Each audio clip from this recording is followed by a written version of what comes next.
नमस्कार, यहाँहरु सबैलाई स्वागत गर्दछु। म रामजी रेसेल र तपाईले हुनुहुन्छ गोल्ड मार्केट नेपाल युट्युब च्यानलमा। यहाँ कुरा गर्नेछौँ सुनचाँदी व्यवसायमा अब तपाई काम गर्दै आइराख्नु भएको तपाई म अनि हामी सबैको प्रोग्राम हाम्रो विकास कसरी हुन सक्छ, हामीले सफलता कसरी पाउन सक्छौं, आजको स्थिति परिस्थितिमा माथि उठेर कसरी काम गर्न सक्छौं, यी यस्ता विषयमा छलफल अनि कुराकानी गर्न गर्दैछौँ। माय डियर फ्रेन्ड, सबको साथ सबको विकास भन्ने नाराका साथ आउनु भिडियोमा अगाडि बढौँ।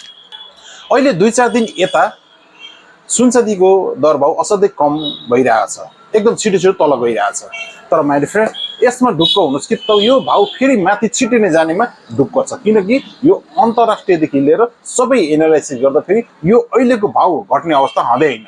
एक मानेमा भन्नुपर्दा अहिले आर्थिक मन्दी छ, दोस्रो लडाई चलिरहेछ र तेस्रो अब तपाईको यहाँ विभिन्न कुराहरू भइरहेछन् जुन हामीले कल्पना पनि गर्न सक्दैनौँ। धेरै राष्ट्रहरू कमजोर भएको अवस्था छ र धेरै स्रोत साधनको पनि खर्च भइसकेको अवस्था छ। त्यसले गर्दा फेरि सुनचाँदीको भाव अब माथि हुने माथि बढ्ने पक्का छ। अहिले सुनचाँदीको भाव घट्यो भनेर पी लिनुपर्ने स्थिति छैन।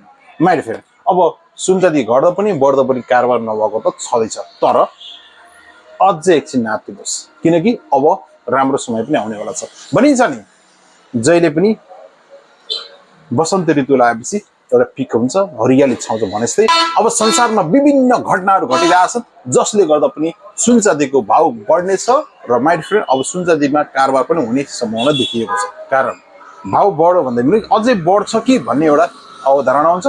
आज धेरै महिनाको सबैभन्दा न्यून सुनचाँदीको दर भाव देखिएको छ, तर माय डियर फ्रेन्ड अब चाहिँ पिक हुने चाहिँ ढुक्क छ। धेरै एनालिसिसले डाटाले देखाएको छ। यो अमेरिकन डाटा, विश्व बैंकको डाटा र नेपालको डाटा र समग्र माहौलको डाटा, यो परिस्थितिको डाटा, यो अवस्थाको डाटाले पनि के भन्छ भने सुनचाँदीको भावमा अब जेकर लाग्ने ढुक्कै छ। So my dear friend, don't worry, अब चाहिँ केही हुन सक्छ र अहिले तपाई हामी सबै संयमित हुनु पनि पर्ने छ। किन भन्दाखेरि डाटाले बढ्ने देखाए पनि तर घटिरहेको अवस्था छ। यो के हो भन्दाखेरि माय डियर फ्रेन्ड, यो अब एउटा आधी हुरीको आउने बेलामा शान्त माहौल हुने जस्तै हो। अहिले घटेको जस्तो अवस्था देखिन्छ, यो एकदम छिटो माथि जाने पनि पक्का छ, यसमा दुई मत नहुँदा पनि हुन्छ। अब तपाई हामी एकदम सजग हुनु जरुरी छ। नातिनुस्, अब तपाईलाई ओ माय गॉड तपाई हामी धेरै पी लिनुपर्ने स्थिति छैन। अब सुनचाँदीमा केही सुधार हुनेवाला छ है। त्यसैले माय डियर फ्रेन्ड, आज हामी जस्तो पनि स्थितिमा जतै पनि पीडित अवस्थामा छौं, अब यस्तो अवस्था हुँदैन भन्नेमा तपाई ढुक्क हुनुहोस्। फेरि पनि सारांशमा भन्न चाहे, अन्तर्राष्ट्रिय स्तर अहिले जुन पनि संसारमा चलिरहेको छ युद्ध र विभिन्न कार्यक्रमहरू, त्यसैगरी धेरै खर्च भएको छ अहिले युद्ध लड्नको लागि। त्यो खर्च मेन्टेन गर्न पनि अब धेरै कुराहरू मिलाउनु पर्ने छ। त्यसैले गर्दा पनि अब सुनचाँदी व्यवसायमा सुनचाँदीमै हो अब लगानी आउने, त्यसैले गर्दा पनि सुनचाँदी पिक हुनेमा अब दुईमा छैन। त्यसैले घटो भनेर पिक लिनुपर्ने स्थिति छैन है त।